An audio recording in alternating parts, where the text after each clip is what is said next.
Nós estamos numa série de mensagens que fala sobre o governo de Deus. E o propósito dessa série de mensagens é entender, exercer. Que bom que você está aqui hoje, meu amigo, que bom te ver aqui, porque essa mensagem tem tudo a ver com aquilo que eu acredito que Deus tem a fazer através da sua vida, irmão. Tem muito mesmo aquilo que Deus tem a fazer a vida de cada um de nós aqui. Quem quer ser usado por Deus, diga amém. O propósito de Deus quando criou a humanidade, o propósito de Deus quando criou o homem, é que o homem governasse a terra. Ele entrega a autoridade da terra ao homem, e que o homem, para governar a terra, para ter essa autoridade, ele dependesse de Deus. Deus vinha prover o homem para que o homem pudesse, tendo a sabedoria, o discernimento de Deus, trazer a direção da terra, a direção de Deus para a terra, para a criação. O problema é que o homem ele se perde.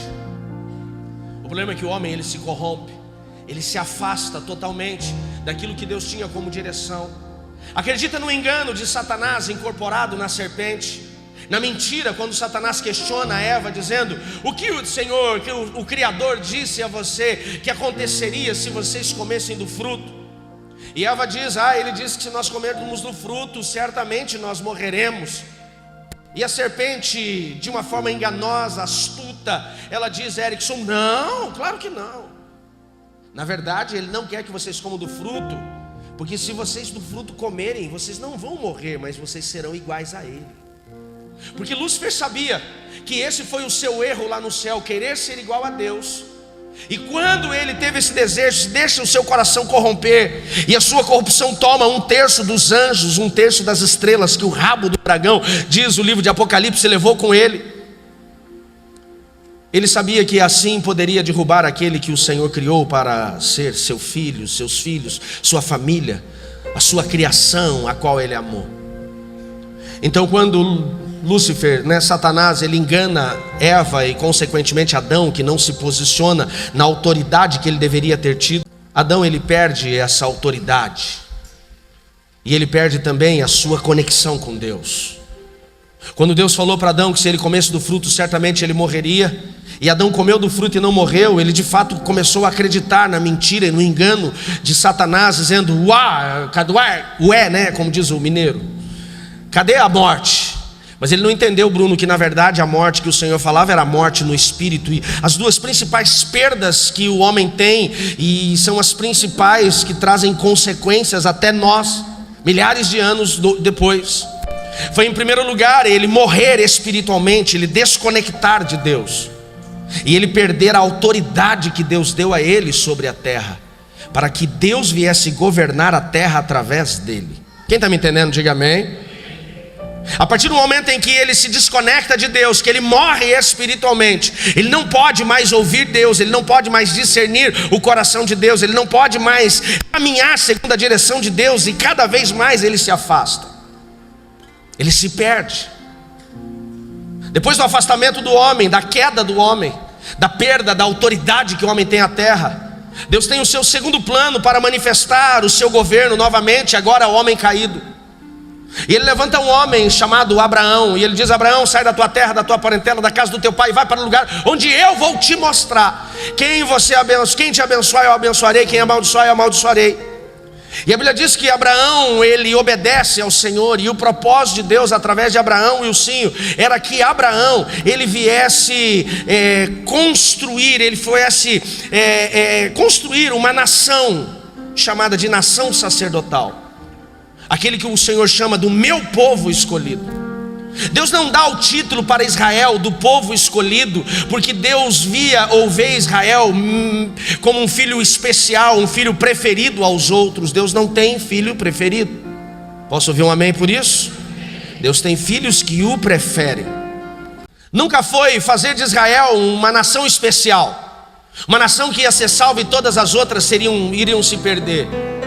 O propósito de Deus era fazer de Israel uma nação sacerdotal. Qual é o propósito do sacerdote? Levar o povo a Deus. O homem tinha o objetivo de governar segundo a direção de Deus, trazer o governo de Deus, melhor dizendo, e não trouxe. A nação sacerdotal então deveria trazer Deus para as outras nações, para que todos viessem viver o governo de Deus. Eu pergunto para vocês, deu certo não o plano de Deus, mas a nação cumpriu o propósito para o qual ela foi levantada. Abraão, ele gera uma nação. Ele gera o filho Isaac, o filho da promessa. Isaac, ele gera 2 filhos, Jacó e Esaú. Jacó, ele gera 12 filhos, e os 12 filhos de Jacó, eles dão então início à nação chamada a nação de Israel, do nome que Deus muda de Jacó, Israel. E a nação de Israel tem esse propósito de ser uma nação sacerdotal.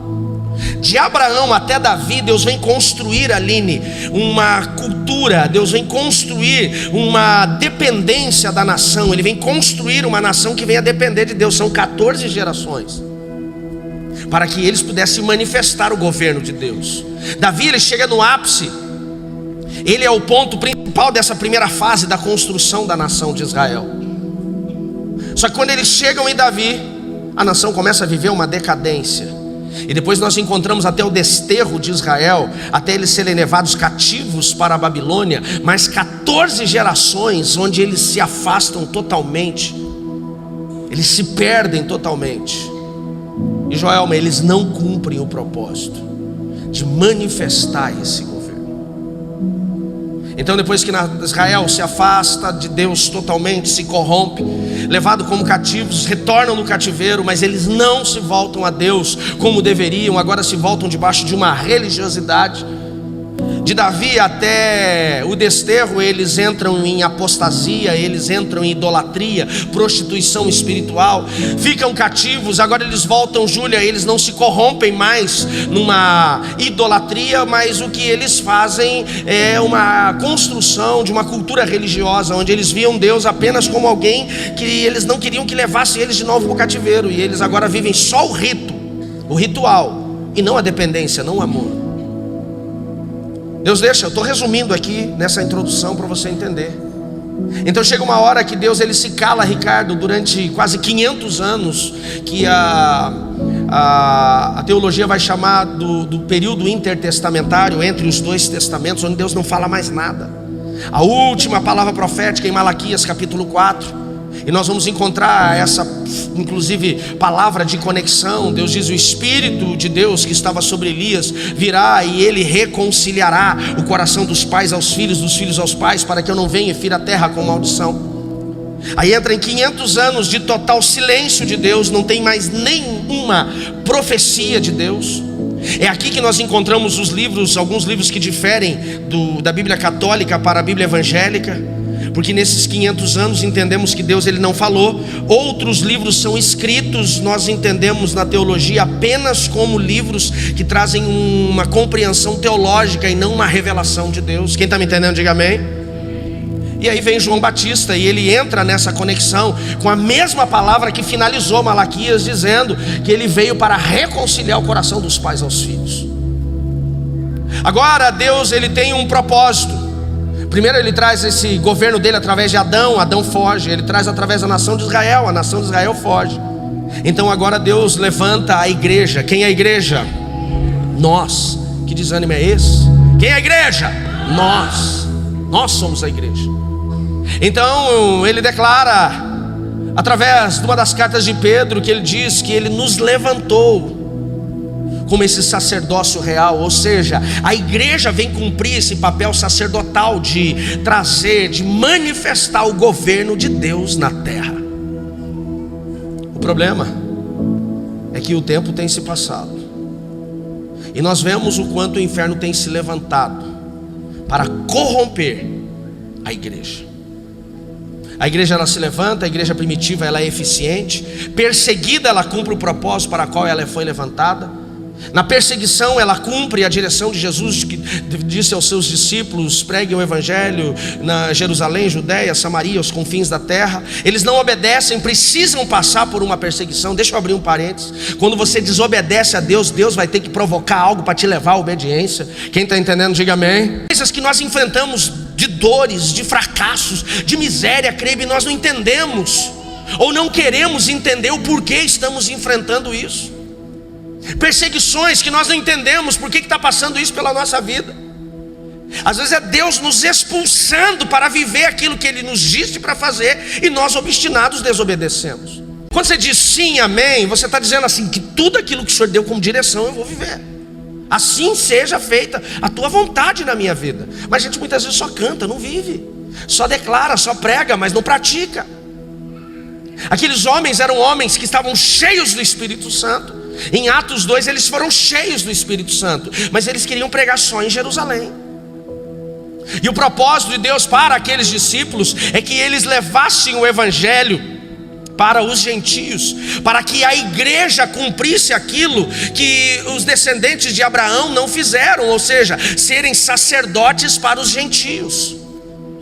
Eles precisam ser perseguidos, eles precisam ser assassinados, eles precisam ser aprisionados, para que eles comecem agora a fugir de Jerusalém. E para onde que eles fugiram? Eles fogem, Wilson, para a Judéia, eles fogem para Samaria, eles fogem para Roma, eles fogem para as cidades gregas. E eles não tinham, depois de serem impactados pelo Evangelho de Cristo, pela vida de Cristo, se calarem. E onde eles chegavam, eles começaram sim a falar de quem? De Cristo.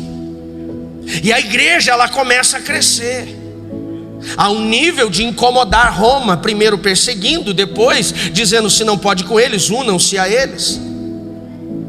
E a igreja de repente, de toda a força que ela tinha sido levantada, ela começa a se perder. E aí nós vemos uma oscilação dessa igreja.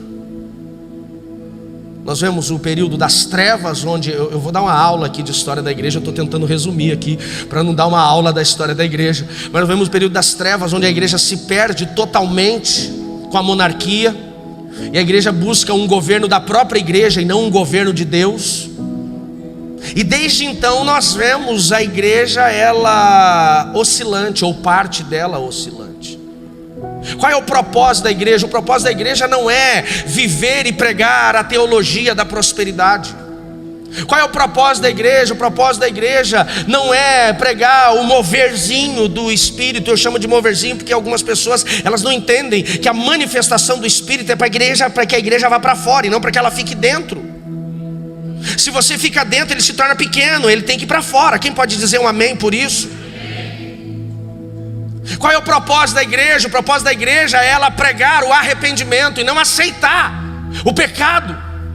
Não é você odiar o pecador, não é você dar as costas ao pecador, é você amar o pecador, mas deixar bem claro que o pecado, ele não condiz com o senhorio e o governo de Deus.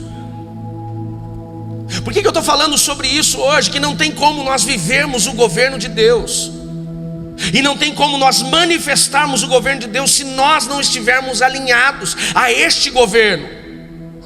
Se nós estivermos permitindo a corrupção tomar conta das nossas almas, se nós continuarmos vivendo um culto onde nós não damos, onde nós queremos, um culto onde não tem morte, não tem entrega, não tem renúncia, mas é um culto emocional, onde nós queremos chorar. Tem muita gente que ainda tem, infelizmente, Roque, a falsa compreensão, a compreensão mentirosa, que um pregador cheio do Espírito Santo é aquele que te faz chorar. Um pregador cheio do Espírito Santo não é aquele que te faz chorar. O pregador cheio do Espírito Santo é aquele que te provoca a mudar. Uma palavra cheia de Deus não é aquela que te gera emoção, é aquela que te gera contrição ao pecado, vergonha do pecado. Uma canção que ela está cheia de Deus não é uma canção que você olha para o meu irmão e canta para ele chorando. É uma canção que você se rende totalmente e adora a Ele, porque Ele é digno de louvor e adoração. Mas a igreja, de novo, e desculpe, parece que eu estou querendo julgar as igrejas e dizer que nós somos melhores. Não, nós somos a igreja no geral, e nós, uma igreja no geral, podemos estar falhando, e estamos falhando. Estamos preocupados com vaidade, com tantas coisas tolas, e não estamos preocupados com o que de fato Deus quer manifestar. Transformação de vida, salvação do pecador, mudanças. E o mundo não vai, preste atenção nisso, eu falo com muito amor e carinho. O mundo que eu digo lá fora não vai viver, Vanessa, o processo da mudança, da transformação, se não tiver quem pregue, quem leve. Não é um confronto de apontar e dizer: pecador, vai para o inferno. Não é isso que vai gerar mudança. mas é quando nós, em primeiro lugar, temos o desejo de viver este governo de Deus. Em primeiro lugar. Em segundo lugar, quando nós amamos o suficiente vidas, pessoas, ao nível de não querer vê-las perdidas, se afastando, se corrompendo, mas através do amor intenso que o Senhor tem por elas, o nosso coração é tomado deste mesmo amor, onde nós não vamos apontar o dedo e chamá-las de pecadores, mas nós vamos estender a mão e dizê-las: venham viver a salvação. Infelizmente, Hipólito, parte da igreja, eu digo isso com pesar e coloque amor nas minhas palavras, não está preocupada em levar a salvação, levar o arrependimento, gerar o arrependimento lá fora, está preocupada apenas com a bênção que pode receber. E se entrar alguém na igreja que é diferente daquilo que ele espera que seja, ele fecha a cara. Nós vemos dentro de uma igreja geral, não quero que isso seja aqui, espero não ver isso aqui, mas uma mulher que vê uma mulher com uma roupa diferente, com um estilo diferente, que talvez seja um pouco mais espalhafatosa do que ela esperava. Quem está me entendendo, diga amém. Ao invés dela derramar amor, ela derrama raiva, ódio. O seu olhar de julgamento espanta, expulsa. Quando nós encontramos alguém que não tem o estereótipo de um crente que a gente espera, logo o nosso objetivo muitas vezes como igreja, eu digo no geral, não Nova Aliança, é fazer com que essa pessoa ela saia. E nós não fomos chamados para mandar as pessoas para o inferno, nós somos chamados para resgatar aqueles que estão no inferno. Esse é o governo de Deus. Esse é o governo. É nos permitirmos sermos de fato a nação santa, de fato a nação sacerdotal, de fato a igreja, que ela não está apenas preocupada em cultuar. O culto é importante, claro que é importante, porque se você e eu não tivermos o culto, se eu e você não tivermos a vida de adoração, se eu e você não tivermos a vida de devocional, vida de relacionamento com Deus, nós nunca seremos lá fora quem Ele nos chamou para ser. O propósito, amados, não é apenas levantarmos missionários para enviarmos para as nações, nem apenas você ofertar, nem apenas você viabilizar um projeto missionário, mas é você ser um missionário onde você estiver. Onde você estiver, você ser um missionário, você ser alguém que leva a palavra de Deus, porque onde chegar a palavra e ela for praticada, ali manifesta o governo de Deus. Deus não precisa de uma igreja com 300 pastores que ficam presos, fechados, sentados em cima do altar com uma credencial bem grande. Deus, Ele precisa de homens e mulheres que tenham um coração pastoral para cuidar dos perdidos e trazê-los. E como que o inferno ele tem conseguido cumprir este papel? Em primeiro lugar, ele tem conseguido cumprir este papel de calar a igreja, calando a voz profética da igreja. O que é a voz profética? O profético nós aprendemos na série do mês passado. O profético é a manifestação de Deus, a manifestação dos céus, a manifestação do reino dos céus, a manifestação do propósito de Deus. Então, quando nós falamos de uma manifestação do governo de Deus, é que Deus ele possa falar e trazer, manifestar a direção, o propósito dele. E quem vai trazer isso é a voz profética, é aquele que se dispõe para profetizar. E nós vemos o inferno, ele não está preocupado com uma igreja que busca prosperidade. O inferno não está preocupado com uma igreja que prega prosperidade. O inferno não está nem preocupado com uma igreja que só fica expulsando demônio. Sinceramente, o inferno não está preocupado com isso. O inferno está preocupado com uma igreja que é transformada, que ela muda e leva mudança para os outros. Aí você incomoda o inferno. Quem me entende, diga amém. Aí sim compromete o propósito do inferno. Então o inferno ele vai querer calar a voz profética. Abra sua Bíblia comigo, 1 Reis capítulo 16, verso 29. O objetivo do inferno, Samir, tem sido não calar a igreja apenas, mas calar a voz profética que vem da igreja. O que é a voz profética da igreja? A voz profética, nós vamos pegar o exemplo de João Batista. A Bíblia diz que João Batista, ele pregava o arrependimento. O profeta, ou a voz profética, é aquela que prega o arrependimento. uma mudança de mentalidade, uma mudança de comportamento. O que é a voz profética? A voz profética, baseado ainda no exemplo de João Batista, a Bíblia diz, é aquele que clama no deserto. No clama no deserto é que ele vai andar sozinho muitas vezes, e ele vai viver o processo em Deus, para que o seu clamor possa trazer, manifestar Deus. A voz profética é a voz que ela denuncia o pecado. Não adianta dizer que tem um profeta se o profeta não denuncia o pecado. Se o cara que diz que é profeta, se a igreja diz que é profética, se a pessoa diz que Deus foi colocado ela como profeta na sua família, e não existe uma denúncia do pecado, ela perdeu o seu papel profético. Pode ter um título, pode ter uma carteirinha, pode ter uma faixa escrito profético, mas se não há uma denúncia, não tem. E quando se levantam Wesley e os profetas, o que o inferno quer fazer? Quer calá-los. Vamos lá, deixa eu correr com você aqui. 1 Reis 16, 29 diz assim: Acabe, filho de Onri, começou a reinar em Israel no 38º ano do reinado de Asa, rei de Judá. Reinou em Samaria por 22 anos. Acabe, filho de Onri, fez o que era mal aos olhos do Senhor, pior do que todos os outros reis antes dele. E como se não bastasse fazer o pior e seguir o exemplo pecaminoso de Jeroboão, ainda se casou com Jezabel, filha de Etibal, rei dos Sidônios, e começou a se prostrar diante de Baal, adorá-lo. Primeiro Acabe construiu um templo e um altar para Baal em Samaria. Depois levantou postes para a deusa Azerá e fez muitas coisas para provocar a ira do Senhor, Deus de Israel, que todos os reis de Israel antes dele não o fizeram. Você já ouviu falar com certeza desse casal, Acabe e Jezabel? E nós vemos muito quando se fala desse espírito de Jezabel, que algumas pessoas pensam que vai trazer uma possessão, mas o espírito de Jezabel na verdade tem um papel de gerar uma influência. Talvez você já ouviu falar do espírito de Jezabel, que castra os homens, rouba a autoridade do homem, usa a autoridade do homem indevida, a inversão de papéis, de valores dentro de casa. Mulheres que tomam a autoridade para si mesmas. Mas eu posso dizer para vocês que esse espírito de Jezabel, ele tem um papel muito mais profundo do que apenas corromper os papéis dentro de uma família.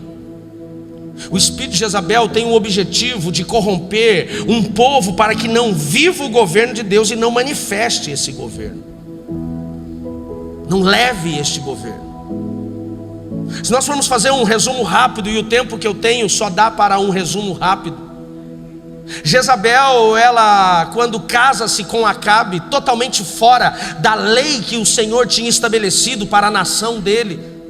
Deus deixa bem claro, Vanessa, que a nação dele, que o povo dele não deveria se corromper com os outros povos, dar-se em casamento e tomar-se em casamento. Por quê? Porque dava ruim. Manifestava o jugo desigual. O que é o jugo desigual? Uma canga que se colocava em dois animais de portes diferentes. Isso era o jugo desigual. E Deus deixa bem claro sobre o se dar em casamento e tomar em casamento. Por quê? Porque haveria com certeza ali um confronto de crenças. Salomão, ele começou bem e terminou mal. Por quê? Porque ele casou com as mulheres dos povos pagãos, e elas trouxeram os seus cultos. E Salomão, querendo agradar a todas elas, construiu altares para os seus deuses, e deu no que deu. Se arrebentou, e arrebentou a sua descendência. Acabe, ele segue os mesmos passos, tomando esta mulher. Só que essa mulher, essa é endemoniada mesmo, porque ela não apenas traz uma influência de culto, mas ela traz uma corrupção completa sobre a nação de Israel. E eu quero que você anote algumas coisas. Como que o inferno ele vai trabalhar para que eu e você venhamos perder o governo de Deus, a direção de Deus. A primeira coisa que nós vamos encontrar na história de Acabe e Jezabel, principalmente Jezabel, esta filha do rei Sidônio, adoradora de Baal, sacerdotisa de Baal. Quem era Baal? Baal era um dos deuses principais dos cananeus, supostamente chamado do deus da chuva, das tempestades. Eles acreditavam e assim pregavam para todos os povos que Baal era o deus da fertilidade. E os cultos a Baal eram envolvidos de oferendas, sacrifícios e promiscuidade, prostituição. Então Jezabel, ela começa a convencer e influenciar o povo, dizendo assim: Vanessa, vocês querem ter melhores colheitas?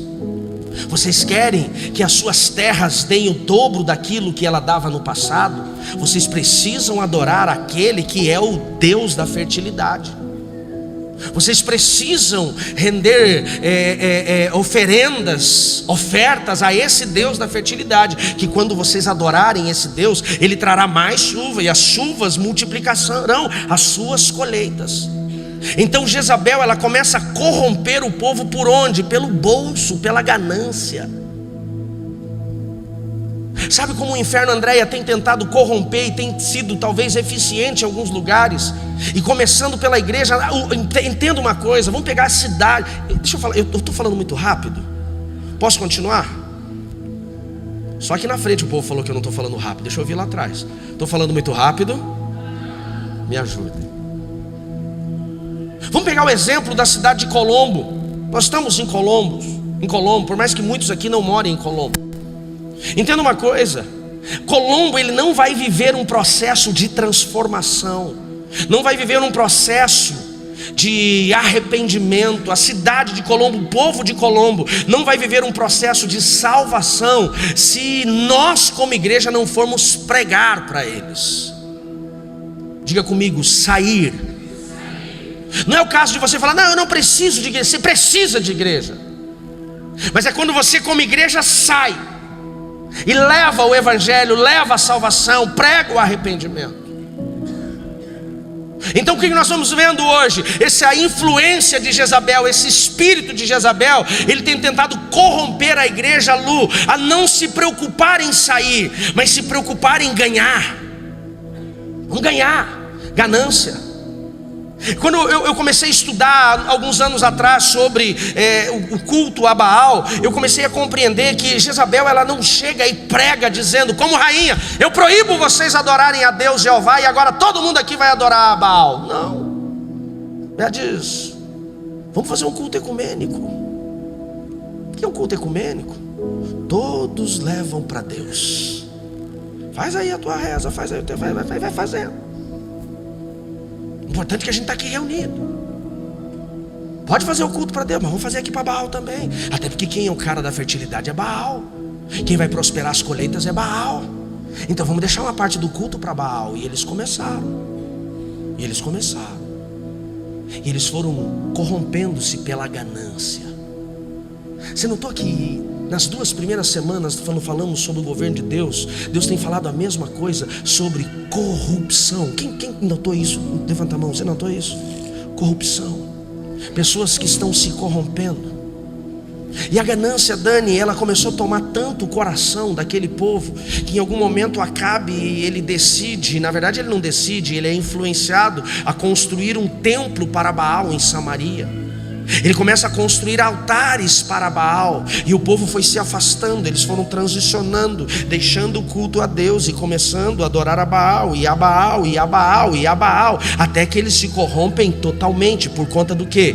Da ganância. Eles não adoraram a Baal ou cultuaram a Baal porque viam o poder sobrenatural de Deus maior do que Deus, mas eles tinham uma ganância em ganhar mais.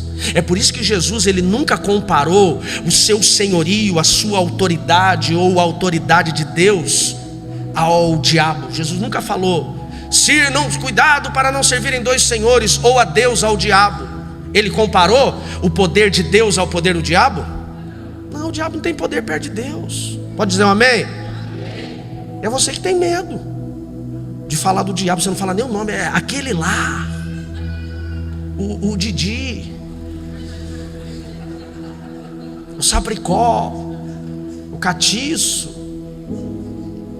O diabo não se compara a Deus. Posso ouvir um amém por isso? Sabe onde ele tem autoridade e poder? Onde você dá a ele autoridade e poder. Onde você legaliza através do pecado, da quebra de princípios. Fica claro para vocês isso, gente? Quando nós entendemos isso, a corrupção deles não é pela comparação do diabo e Deus. Preste atenção que quando Jesus faz essa comparação, ele diz assim: não servir a 2 senhores, a Deus e ao Dinheiro. O dinheiro fala do quê? Da ganância, aquilo que corrompe o coração do homem. E uma igreja que está voltada a viver, e preste atenção, eu não estou dizendo que Deus não quer te abençoar, que Deus não quer te prover. Não é isso, Deus é um Deus provedor. Mas entenda, a provisão, a bênção de Deus é consequência de obediência. Se ouvires e obedeceres, as bênçãos do Senhor te perseguirão e te... Mas a igreja, parte da igreja, ela está tão alienada pela riqueza, pela ganância, pelo ganhar, que ela esqueceu de obedecer. Não precisa obedecer se você fizer 7 semanas da porta da batida da porta da esperança. Não precisa obedecer. Se você fizer a campanha da prosperidade, entrega tudo, queima tudo no altar. Entrega teu carro, tua casa. Pastor, você não acredita no poder da oferta? Eu acredito no poder da obediência. A obediência, ela vai ser consequência. A oferta vai ser consequência da obediência. Simples. Mas uma igreja gananciosa não prega. Uma igreja gananciosa não muda. Uma igreja gananciosa não arrepende. E uma igreja que não prega, que não arrepende, que não muda, não vai levar o arrependimento para fora. O povo começou a se perder nessa influência de Jezabel, que ela continua operando até hoje. Onde ela vai começar a operar? Ela não começou a operar, ou aqui nós não vemos a operação dela nos cananeus, porque já estavam corrompidos, nos filisteus, porque já estavam corrompidos, nos sidônios, porque já estavam corrompidos. Onde ela vai manifestar, Denise, a corrupção? No povo de Deus. Vai começar por aqui. Tá uma mensagem complicada de entender? Não. Quando o coração, Gelson, de uma igreja, de uma pessoa que junto com outras se posiciona como igreja, começa a procurar mais ganhar do que adorar, mais ganhar do que servir, mais ganhar do que pregar, ele está sendo influenciado por esse espírito de Jezabel. E uma igreja que ela é tomada pelo culto a Baal é uma igreja que não cumpre o seu papel profético. Quando falamos de governo de uma família, quando falamos do governo de uma igreja, quando falamos do governo de uma cidade, de um estado, de um país, nós vamos ver claramente, pastor Ronaldo, que essa influência maligna querendo corromper para a ganância. Eu quero mais. Nós vimos na Lava Jato os homens que foram presos aqui na delegacia da Polícia Federal, pertinho da gente aqui no Santa Cândida. Quem foram os homens presos ali, fora os políticos? Os homens mais ricos da nação. Você pega alguns donos de empreiteira, se eles começassem a queimar dinheiro no dia que eles fossem presos, passava 50 anos queimando dinheiro e não terminava. Mas precisavam de mais. Fertilidade. Vai dar. Nunca faltou para o povo de Israel, e só faltava quando eles se corrompiam. Mas eles foram influenciados. Quando o governo de uma família, a liderança de uma família começa a buscar mais o ganhar do que a Deus, Jezabel. Quando o governo de uma igreja começa a procurar mais o ganho do que pregar, Jezabel. O governo da cidade, quando nós falamos de política, então, gente, de governo de cidades e estados, de cada 10 notícias voltadas à cidade, no mínimo 7 falam do quê? De corrupção, ganância. E na ganância de querer mais. O que é isso? Jezabel. Porque onde tem corrupção, onde tem influência de Jezabel, não tem justiça social. Porque se rouba. De onde roubava-se dinheiro? Da merenda das crianças necessitadas, das escolas, da saúde, das máquinas agrícolas para abrir estrada nas cidades, nos vilarejos. Quem está me entendendo, diga amém. Jezabel.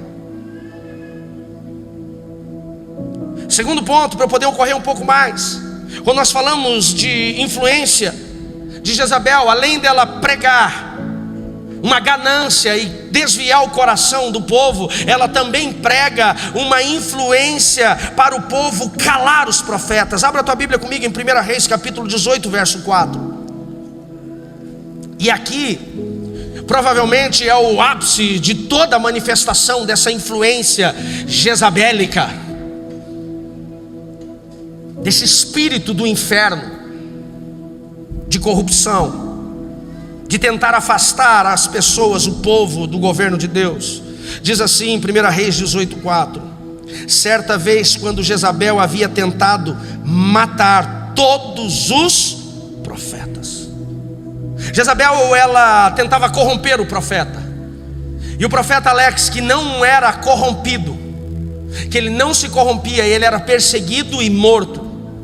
Sua família era perseguida e morta, ao nível que o texto diz que Obadias, um homem temente a Deus que servia a Acabe, diz o texto, Obadias escondeu 100 destes profetas em 2 cavernas e colocou 50 em cada caverna e forneceu alimento e água para eles. Primeiro, o espírito de Jezabel, essa influência de Jezabel, ela vai corromper o povo de Deus, o povo de Israel, a igreja que hoje nós representamos. A ganância. Segundo, ela vai calar os profetas. O que é calar o profeta? É calar a voz profética. O que é calar a voz profética? É calar a voz que prega o arrependimento. É calar a voz que prega, que denuncia o pecado. É calar a voz que clama no deserto. É assim. Vamos sair daqui de Jezabel e vamos para uma outra versão desse espírito de Jezabel do Novo Testamento, que é o processo onde nós encontramos o rei de Israel, Herodes, agora, pelo governo de Roma. Ele é confrontado por João Batista porque casou com a mulher do seu irmão, num processo de um adultério visível. E João Batista olha para ele e fala assim: você fez o que é errado. O adultério na cultura judaica, ele era condenado à morte por apedrejamento. Ele diz: você roubou a mulher do seu irmão e você tem que morrer. Ou seja, ele denuncia o pecado. Acredito que vocês conhecem a história. Um dia Herodes, ele dá uma festa, e a Bíblia diz que ele e os seus convidados se embebedam. E Herodias, a filha da sua cunhada, ela vem dançar sensualmente e ganha o coração de todos que estavam na festa. E Herodes, querendo fazer bonito, diz assim: me peça o que você quiser, eu te dou, mesmo que seja metade do reino. E ela vai para sua mãe e diz assim: ele falou que me dá o que eu quiser, o que eu peço. A mãe, confrontada pelo pecado, influenciada por esse espírito de Jezabel que cala profetas, disse assim: peça a cabeça de João Batista, cale aquele que denuncia o pecado. E Herodes arrancou a cabeça de João Batista e entregou numa bandeja. Jezabel, ela matou centenas de profetas, se não milhares. Ela perseguiu, ela calou. Por quê? Porque eles pregavam para Acabe e para o povo dizendo: vocês estão fazendo o que não agrada a Deus. E hoje esse espírito de Jezabel, ele levanta-se como? Para calar a voz profética. Gente, quando se fala hoje sobre pecado, as pessoas ficam desconfortáveis. Por que hoje nós vemos um evangelho da hiper mega power graça, que você pode fazer o que quiser? Porque as pessoas, elas não querem ser confrontadas pelo pecado. Quer o quê? Um evangelho emocional. Não se prega, não se pode pregar contra alguns grupos, não se pode pregar contra certos tipos de pecado, porque você pode ser processado. O que é isso? Uma influência de Jezabel calando a voz do profeta, a voz profética, a voz que prega o arrependimento. Na Europa já não se pode mais pregar nas ruas em alguns países. Igrejas já não podem ser abertas em alguns centros. Programas de televisão estão limitando a presença de igrejas e de pregadores. No Brasil nós já começamos a ver isso acontecendo, porque uma voz profética não é a voz apenas de um sacerdote que fala contra o pecado. Uma voz profética é a voz de alguém que se levanta para pregar o que é justo. Quem está me entendendo, diga amém. Um profeta não é apenas aquele que tem uma credencial. Um profeta é aquele que prega o que é correto, prega o que tem princípios, prega o que tem valores, prega a justiça. E quando se prega a justiça, virou errado.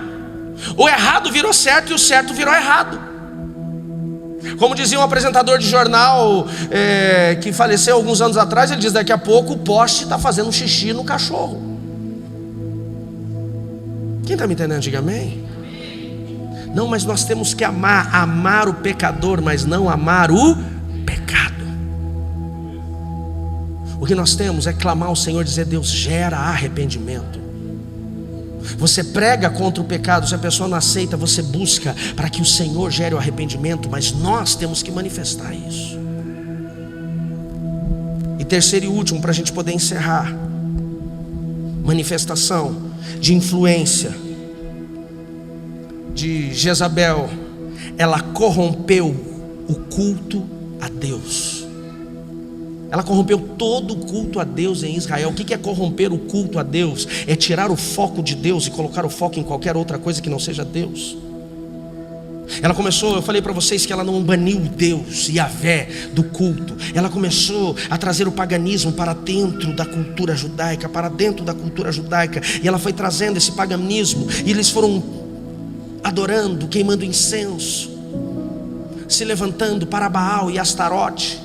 Como eram feitos cultos a Baal, como eu falei, com sacrifícios até de crianças. O canibalismo, ele vem do culto a Baal. Cana, homem, e era o homem comer da carne do homem, e isso eram feitos onde? Nos cultos. Eles comiam do sacrifício para os deuses que tinham sido gerados ali. Oferendas, corrupção. Baal tinha uma esposa na mitologia chamada Azera ou Azerá, Astarote, e ela era conhecida como uma imagem de uma mulher com vários seios, e ela também era a deusa da fertilidade, a sua versão feminina. E como eram feitos os cultos a Astarote, verdadeiras orgias, promiscuidade. Daí que começa a se levantar as prostitutas cultuais. A prostituição, ela não é levantada como uma função de remuneração, ela era levantada como uma função de culto pagão. Os homens eram trazidos para os campos, eram feitos em bosques, e eles vinham para os bosques, e ali eles coabitavam num culto verdadeiro a demônios. E a corrupção, ela foi tomando, e ela foi tomando, e ela foi tomando. Ou seja, o culto a Deus, ele foi se perdendo.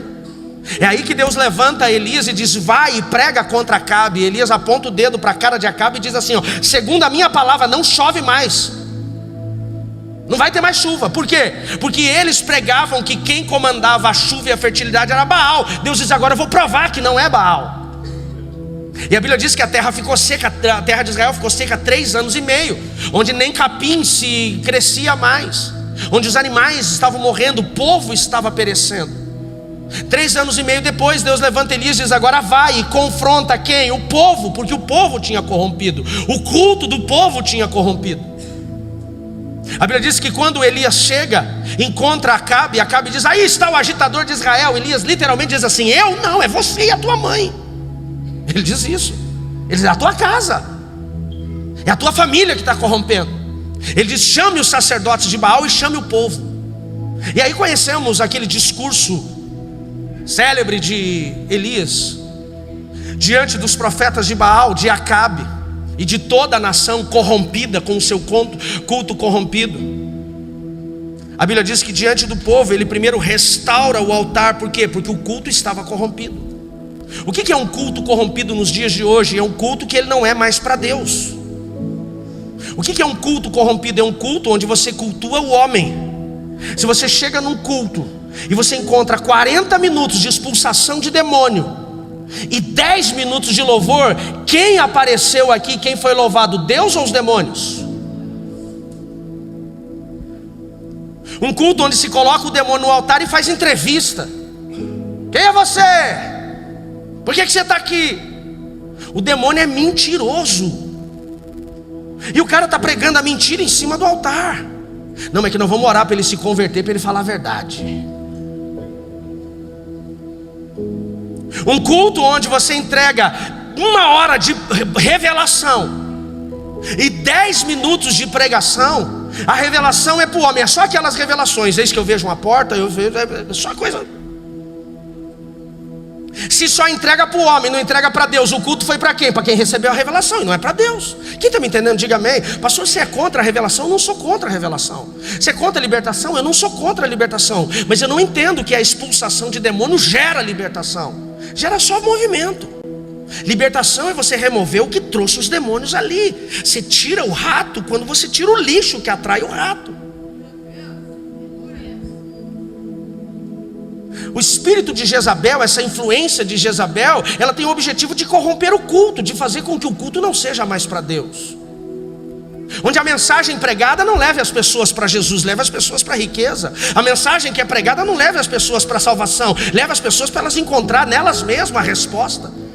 Aquele povo, eles se perderam totalmente. Por quê? Porque Jezabel, ela corrompeu o culto. Aí quando ele restaura, voltando a Elias, ele restaura o altar. Ele tem que olhar para aquele povo e diz assim: até quando cocheareis? Até quando vocês vão oscilar? Ele diz: Robson, até quando vocês vão ter dúvidas? Ele diz: se é Deus e Yahvé é Deus, adorem a Ele. Se é Baal a Deus, adorem a Ele. Ele diz: toma posição, se posiciona. Ele diz: parem de viver essa corrupção. E aquele povo, sabe o que eles fazem? Nada. A Bíblia diz que eles ficam em silêncio. Não tinha nenhum Andréia lá no meio que dizia: glória a Deus, aleluia, fala Jeová. Quando as pessoas ficam em silêncio, depois de confrontadas, por quê, Maurício? Porque elas têm dúvidas. Será mesmo? Não sei. Aí ele precisa estender a sua pregação. Ele diz: tragam-me bezerros, coloquem sobre o altar. Os profetas de Baal, clamem a Baal, e se ele mandar fogo do céu, adorem a ele. E depois coloca o bezerro aqui, e vamos adorar Yahvé. E se ele mandar fogo do céu, adorem a ele. E sabe o que o povo fez? Ninguém se levantou e falou: não, para com isso, Elias, já entendemos, nós estamos errados. Não, a gente se perdeu, nós queremos arrepender. Faz um apelo aí que nós vamos aceitar de novo. Sabe o que o povo fez? Um olhou para o outro e falou: boa ideia. Vamos ver quem é mais forte. Corrompidos. E a Bíblia diz que os profetas de Baal ficaram a manhã inteira clamando a Baal, e Baal não respondeu. Eles começaram a se cortar e Baal não respondeu. Elias começou a tirar onda e dizer: ei, falem mais alto, ele deve estar dormindo. E Baal não respondeu. Então depois que terminou, Elias mandou jogar água sobre o altar, encharcou bem o altar para ninguém dizer assim: não, mas é que estava 3 anos de seca, o sol escaldante, 40 graus no Monte Carmelo. O bezerro era bem gordinho, bastante gordura, deu combustão, pegou fogo pela combustão. Exatamente. Ele falou: não, joga água, mas muita água, encharca para ninguém falar besteira. E o povo olhando, e eles jogando água, exatamente aquilo que eles queriam, que eles precisavam. Olha o poder da oferta. Você dá aquilo que você quer receber. Você quer ser honrado? Honre. Você quer ser amado? Ame. Você quer receber provisão? Dê provisão. E a Bíblia diz que então Elias levantou a mão e diz: Deus, mostra para este povo que há Deus em Israel. E Deus mandou fogo. E o povo começou a gritar: só o Senhor é Deus, só o Senhor é Deus, só o Senhor é Deus. Dá glória a Deus por isso. Mas eles só voltaram a Deus quando eles tiveram que passar pelo processo da prova final, porque eles ainda tinham dúvidas. Anota isso. O espírito de Jezabel corrompe o povo de Deus para a ganância, para olhar as coisas e não a Deus. O espírito de Jezabel, ele cala ou quer calar os profetas, calar aquele que prega o arrependimento. O espírito de Jezabel quer corromper o culto a Deus, tirar o foco de Deus e colocar o foco nas pessoas, o foco no inferno, o foco na revelação, o foco naquilo que não é de Deus. E agora eu quero encerrar fazendo uma pergunta. Faça uma avaliação de como está a sua vida e o quanto você está manifestando o governo de Deus.